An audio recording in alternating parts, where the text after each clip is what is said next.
అంతరిక్షం ఇంత పెద్దదా?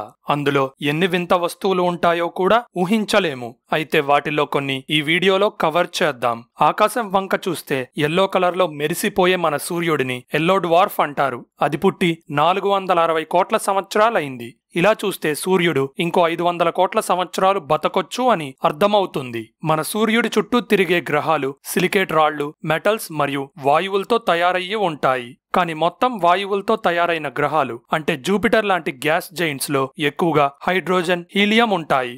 ఇక నెప్ట్యూన్ లాంటి ఐస్ జైంట్స్ లో ఆక్సిజన్, కార్బన్, నైట్రోజన్, సల్ఫర్ లాంటి హెవీ ఎలిమెంట్స్ ని కనిపెట్టాం. ఇక మార్స్ మరియు జూపిటర్ మధ్యలో సోలార్ సిస్టమ్ పుట్టుక సమయంలో వదిలేసిన ఆనవాళ్లని చూడొచ్చు. అదే ఆస్ట్రాయిడ్ బెల్ట్. అవన్నీ కలిసి ఒక గ్రహంగా ఎందుకు మారలేదు అని మీకు డౌట్ రావచ్చు. జూపిటర్ చాలా పెద్దది కదా, దాని గ్రావిటీ వల్ల ఆ రాళ్లన్నీ ఒకటి కాలేకపోయాయి. వీటిలో చిన్న చిన్న రాళ్లు కొన్నిసార్లు భూమి మీద పడే క్రమంలో ఉల్కల రూపంలో కనబడతాయి. ఇక్కడ సూర్యుడి చుట్టూ ఎలిప్టికల్ ఆర్బిట్స్ లో తిరిగే కామెట్స్ ని చూడండి.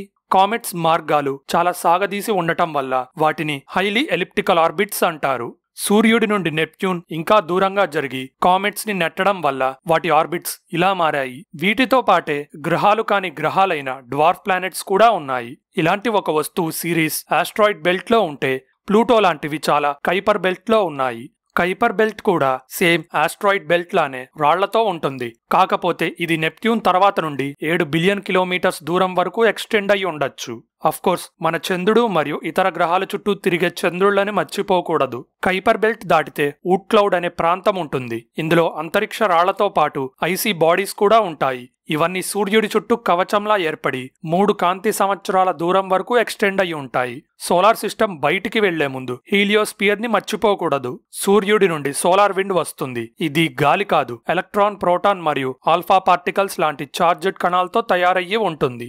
భూమికి మ్యాగ్నెటిక్ ఫీల్డ్ ఉండటం వల్ల వీటి ప్రమాదం తప్పింది. అయితే సూర్యుడి నుండి దూరం పెరిగే కొద్దీ వీటి నుండి వచ్చే శక్తి తగ్గుతుంది. ఒకచోట వీటి శక్తిని ఇంటర్స్టెల్లార్ మీడియం అంటే పాలపుంతలో ఇతర ప్రాంతాల నుండి వచ్చే శక్తి అడ్డుకుంటుంది. ఫర్ ఎగ్జాంపుల్, ఒక మంట మండుతుంటే గట్టిగా గాలి వస్తే ఏమవుతుంది? గాలి వెళ్లే డైరెక్షన్ లో ఆ మంట షేప్ మారిపోతుంది కదా. సో ఇంటర్స్టెల్లార్ మీడియం కూడా సోలార్ విండ్ ని షేప్ చేస్తుంది. దీన్నే హీలియోస్పియర్ అంటారు. ఇక మన పాలపుంతలో సూర్యుడి లాంటి 400 బిలియన్ స్టార్స్ ఉన్నాయి. ఇవన్నీ ఒక సూపర్ మ్యాసివ్ బ్లాక్ హోల్ చుట్టూ స్పైరల్ ఆకారంలో తిరుగుతాయి.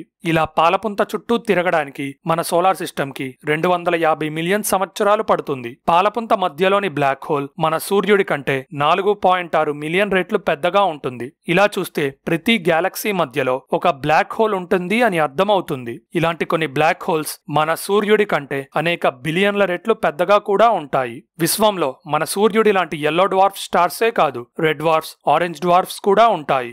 వీటిలో 95% మెయిన్ సీక్వెన్స్ స్టేజ్ లో ఉన్నాయి. అంటే సగం వయస్సు అయిపోయింది అని అర్థం. రెడ్ డ్వార్ఫ్ స్టార్స్ సూర్యుడి కంటే చిన్నగా ఉంటాయి. కానీ మన సూర్యుడు ఇంకా 6 బిలియన్ సంవత్సరాలే బతుకుతాడు. సో టోటల్ తన వయస్సు 10 బిలియన్ సంవత్సరాలు.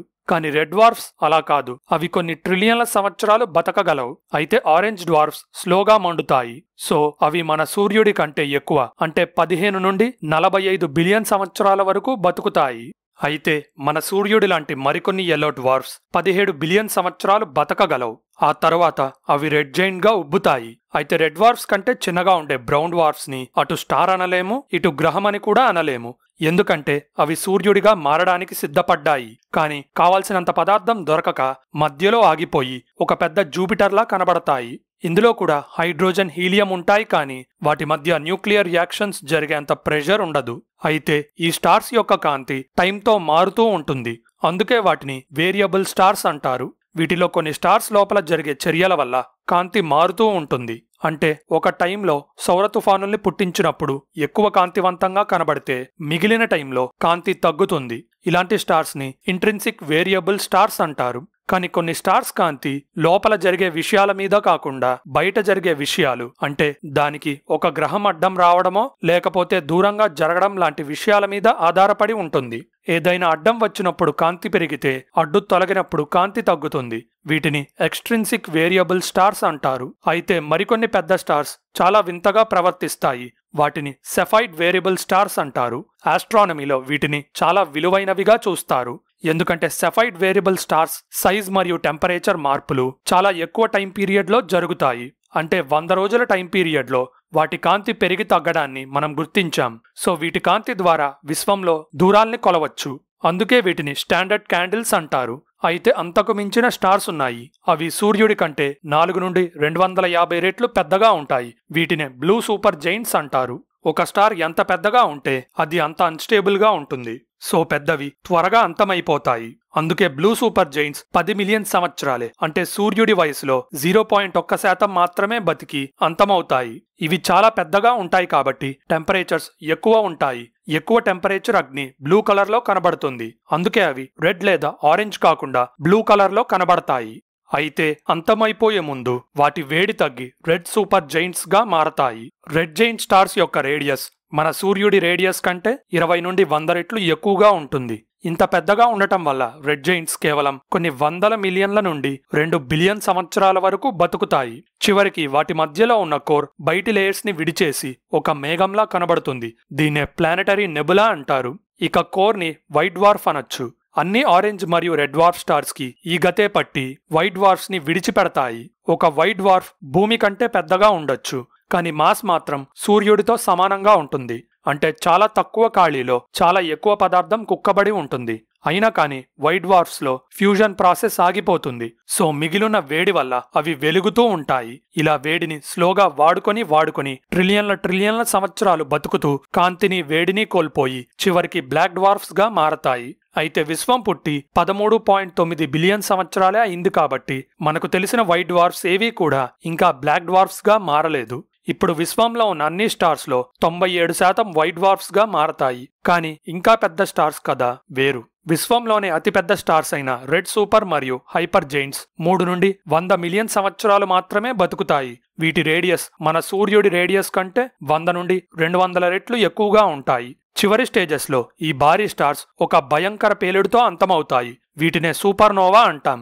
అయితే ఈ రెడ్ సూపర్ జైంట్స్ సూపర్నోవాగా మారే సమయంలో సేమ్ మన సూర్యుడిలా బయటి లేయర్స్ ని విడిచిపెట్టేసి ఒక వాయుమేఘంలా వదులుతాయి. దీన్నే సూపర్నోవా రెమనెంట్ నెబులా అంటారు. కాకపోతే రెడ్ సూపర్ జైంట్స్ పెద్దగా ఉంటాయి కాబట్టి వాటి శక్తి విడుదల చర్య పేలుడులా ఉంటుంది. అయితే వాటి కోర్ మాత్రం ఒక న్యూట్రాన్ స్టార్ లేదా బ్లాక్ హోల్ గా కూలిపోతుంది. మన సూర్యుడి కంటే 40 రెట్లు పెద్దగా ఉన్న స్టార్స్ అంతమయ్యి బ్లాక్ హోల్స్ గా మారే ఛాన్స్ ఉంది. వీటి గ్రావిటీ ఎంత బలంగా ఉంటుందంటే విశ్వంలోనే అతి వేగమైన కాంతి కూడా తప్పించుకోలేదు. అందుకే వాటి చుట్టూ కాంతి బెండ్ అవ్వకపోతే బ్లాక్ హోల్స్ ఉన్నాయి అని కనిపెట్టలేము. వాటి మధ్యలో ఉండే సింగులారిటీ స్పేస్ టైం ఫ్యాబ్రిక్ ని చించి ఒక రంధ్రాన్ని సృష్టిస్తుంది. అయితే విశ్వంలో బ్లాక్ హోల్ కంటే వింత వస్తువులు ఉన్నాయి. అవేంటో పార్ట్ 2లో చూద్దాం. ఇలాంటి ఇంట్రెస్టింగ్ స్పేస్ వీడియోస్ చూడాలంటే మన ఛానల్ సబ్స్క్రైబ్ బటన్ నొక్కి బెల్ ఐకాన్ క్లిక్ చేయండి. ఈ ఇన్ఫర్మేషన్ అందరికీ రీచ్ అవ్వాలంటే వీడియో లైక్ చేయడం మర్చిపోకండి.